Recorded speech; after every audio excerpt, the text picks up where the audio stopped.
அனைவருக்கும் வணக்கம். கும்பராசினியர்களுக்கு நிகழ்ந்து கொண்டிருக்கும் செப்டம்பர் மாதம் 21ஆம் தேதி சூரிய கிரகணம் நிகழ இருக்கு. இந்த சூரிய கிரகணம் நிகழக்கூடிய இத்தருணங்கள்ல கும்பராசினியர்களான நீங்க என்ன செய்ய வேண்டும், என்ன செய்யக்கூடாது, என்ன செய்தால் என்ன மாதிரியான நன்மைகள் எல்லாம் ஏற்படும், குறிப்பா இத்தருணங்கள்ல என்ன மாதிரியான நன்மைகள் எல்லாம் ஏற்பட இருக்கு, கிரகநிலைகளின் ரீதியாக அமையிருக்கும் சாதகங்கள் என்ன, பாதகங்கள் என்ன, மேலும் என்ன மாதிரியான முன்னேற்றங்கள் எல்லாம் உங்களுடைய வாழ்வில் ஏற்பட இருக்கு என்பது குறித்தான முழுமையான பதிவை தான் இந்த வீடியோல நம்ம விரிவா பார்க்க போகிறோம். அதற்கு முன்னாடி சூரிய கிரகணத்தை பற்றி சற்று விரிவாக தெரிந்து கொள்வோம். அந்த வகையில் நிகழ்ந்து கொண்டிருக்கு 2025ஆம் ஆண்டு 2 சூரிய கிரகணங்கள் நிகழ இருக்குதுங்க. நாட்காட்டியை பொறுத்தவரை 2 கிரகணங்களும் மிகவும் சிறப்பு வாய்ந்த தேதியில் நடைபெறுகின்றன. அந்த நாளில் கும்பராசினியர்களான நீ என்ன செய்ய வேண்டும் என்பதை பற்றி தெரிந்து கொள்வோம். அந்த வகையில் இந்த சூரிய கிரகணத்தை பொறுத்த வரைக்கும் சூரிய கிரகணம் ஒரு முக்கியமான வானியல் நிகழ்வாக பார்க்கப்படுகிறது. இது இந்து மதம் மற்றும் ஜோதிட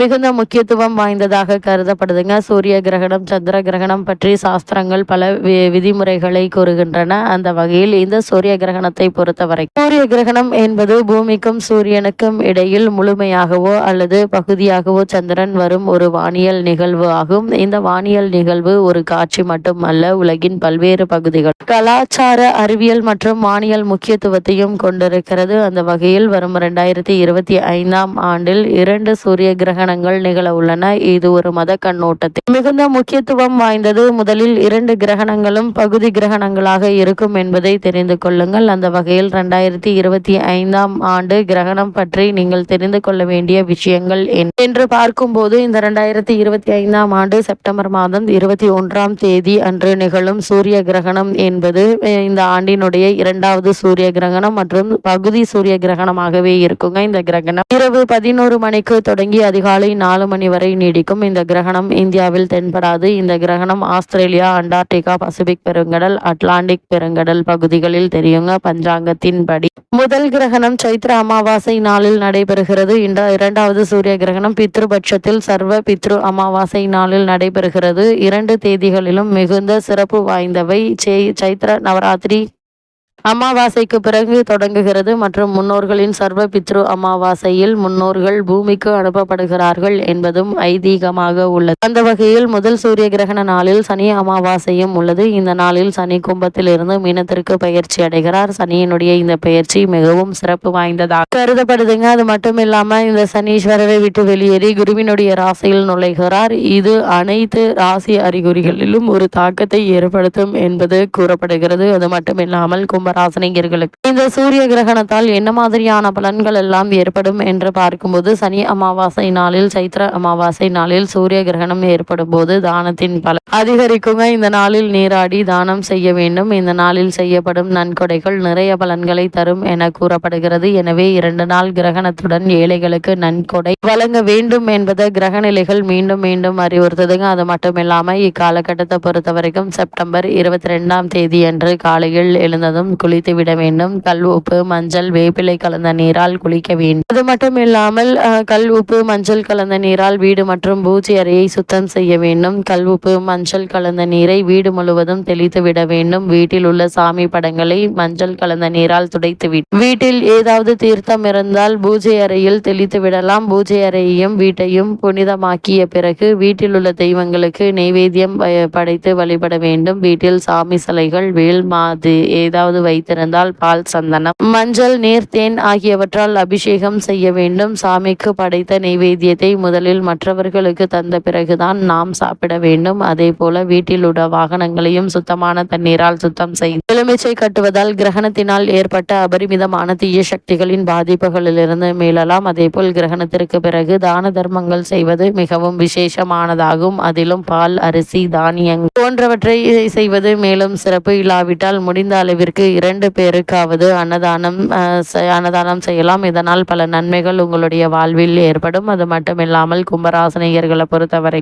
இந்த சூரிய கிரகணம் நிகழக்கூடிய காலகட்டங்கள்ல நீங்கள் கடைபிடிக்க வேண்டியவை என்ன என்று பார்க்கும்போது, கண்ணுக்கு பாதுகாப்பு இத்தருணங்கள்ல மிக மிக அவசியங்க. கிரகணத்தினை நேராக பார்ப்பது மிகவும் ஆபத்தானது. சிறப்பு வடிகட்டிகள் என்று சொல்லக்கூடிய சோலார் பில்டர்ஸ் உள்ள கண்ணாடிகள் அல்லது தொலைநோக்கிகள் மூலமாக மட்டுமே பார்க்க வேண்டும். தியானம் செய்வது மிக மிக நல்லது. அதாவது இந்த கிரகணம் நிகழும் போது பல ஆன்மீக நம்பிக்கைகளின்படி கிரகணத்தின் போது தியானம் செய்வது மற்றும் மந்திரங்களை ஜபிப்பது ஆன்மீக சக்தியை அதிகரிக்கும் என கூறுகின்றன. வீட்டில் இருக்க வேண்டும். தேவையற்ற பயணங்களை தவிர்க்க வேண்டும். கிரகணத்தின் போது அதிக அளவு வெளியில் இருப்பதை தவிர்க்க வேண்டும். அதேபோல் உணவுகளை மூடி வைத்து பாதுகாக்க வேண்டும். கிரகணத்தின் போது உணவுப் பொருட்கள் கெடக்கூடும் என்பதால் அவற்றை மூடப்பட்ட உரை மூடிய பானைகளில் வைத்திருக்கவும். சிலர் துளசி இலை அல்லது தர்பை பொருட்களை உணவில் வைப்பதை வழக்கமாக கொண்டுள்ளனர். கிரகணத்திற்கு பிறகு தூய்மையாக குளிக்க வேண்டும். கிரகண நேரத்திற்கு பிறகு பரிசுத்தமாக குளித்துவிட்டு வீட்டின் சூழலை தூய்மைப்படுத்துவதே நல்லது. சாத்வி உணவுகளை சாப்பிடுவதே கிரகண நேரத்தில் முதியவர்கள், குழந்தைகள், கர்ப்பிணி பெண்கள், உணவு சாப்பிட வேண்டும் என்பவர்கள் பழங்கள், காய்கறிகள், தானியங்கள், நட்ஸ், பால் பொருட்கள் ஆகியவற்றை சாப்பிடலாம். அதேபோல் கும்பராசினியர்களான நீங்கள் இந்த சூரிய கிரகணத்தின் போது நீங்கள் தவிர்க்க வேண்டியவை என்ன என்று பார்க்கும்போது நேரடியாக பார்க்க வேண்டாம். சூரியனை நேரடியாக பார்ப்பதை தவிர்க்க வேண்டும். இதனால் கண்களுக்கு பாதிப்பு ஏற்பட வாய்ப்புகள் உள்ளது. கர்ப்பிணி பெண் தவிர்க்க வேண்டியவை என்ன என்று பார்க்கும்போது கர்ப்பிணி பெண்கள் கிரகணத்தின் நேரத்தில் வெளியில் செல்வதை தவிர்ப்பது நல்லது. ஏனெனில் இதனால் குழந்தைக்கு பாதிப்பு ஏற்படலாம். கிரகண நேரத்தில் உறங்க வேண்டாம். கிரகணத்தின் போது உறங்குவதை பலர் தவிர்க்கிறார்கள். ஏனெனில் அது உடல் மற்றும் மனச்சோர்வை அதிகரிக்க கூடும் என நம்பப்படுகிறது. அதேபோல் இந்த காலகட்டத்தில் சாப்பிடக்கூடாதவை என்ன என்று பார்க்கும்போது கிரகணத்தின் போது சமைத்த உணவுகள், வெங்காயம், பூண்டு, அசைவம் ஆகியவற்றை சாப்பிடுவதை தவிர்க்க வேண்டும். இவைகள் உடலுக்கு தீங்கினை ஏற்படுத்தும். கூர்மையான ஆயுதங்களை பயன்படுத்தக்கூடாது. கத்தி, கத்திரிக்கோள் போன்ற கூர்மையான ஆயுதங்கள் சூரிய கிரகணத்தின் போது பயன்படுத்தக்கூடாது. அப்படிப்பட்ட இந்த சூரிய கிரகணம் நிகழக்கூடிய இக்காலகட்டங்களில் கும்பராசினியர்களுக்கு என்ன மாதிரியான நன்மைகள் எல்லாம் ஏற்பட இருக்கு, கிரகங்களுடைய சஞ்சார நிலைகள் என்ன என்று பார்க்கும்போது மிதுனத்தில் குரு பகவானும், சிம்மத்தில் சுக்கிரனும், கேதுவும், கன்னிராசியில் சூரியன், சந்திரன், புதன் ஆகிய கிரகங்கள் இணைந்து சஞ்சரிக்கிறாங்க.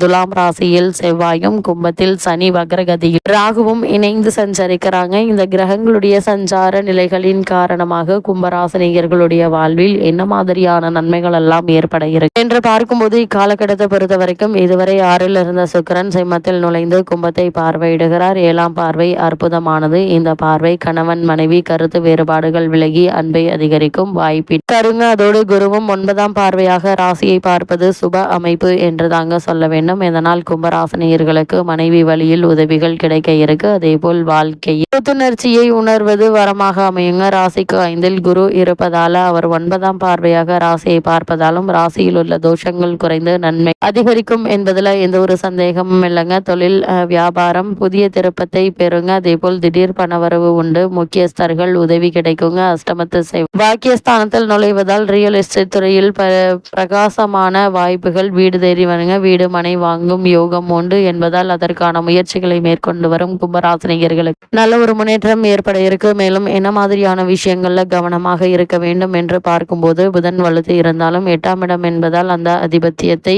தரதாங்க, அதாவது கஷ்டத்தை தரதாங்க செய்வார். அதனால் திடீர் முடிவுகளை எடுத்து வைத்து விடுவார். கூடுமானவரை திடீர் முடிவுகளை தவிர்ப்பது நல்லது. யோசித்து செயல்பட வேண்டுங்க. பதற்றத்தால் காரியம் தாமதமாகும். பெண்களால் பிரச்சனைகள் உண்டு. முன்கோபம் வேண்டாங்க. கொடுக்கல் வாங்கலில் மிகவும் கவனமாக இருப்பது நல்லது. கும்பராசினியர்கள் இத்தருணங்கள்ல கிரகநிலைகளின் ரீதியாக கூறப்படும் பரிகாரம் என்ன என்று பார்க்கும்போது வீட்டிற்கு அருகாமையுள்ள திருக்கோவிலுக்கு சென்று தீபம் ஏற்றி வழிபடுங்க. இதனால் எண்ணற்ற நன்மைகள் உங்களுடைய வாழ்வில் ஏற்படும். அதே போல் முன்னோர்களுக்கு திதி தர்ப்பணம் கொடுத்து வழிபடுவதும் எண்ணற்ற முன்னேற்றத்தை ஏற்படுத்தும்.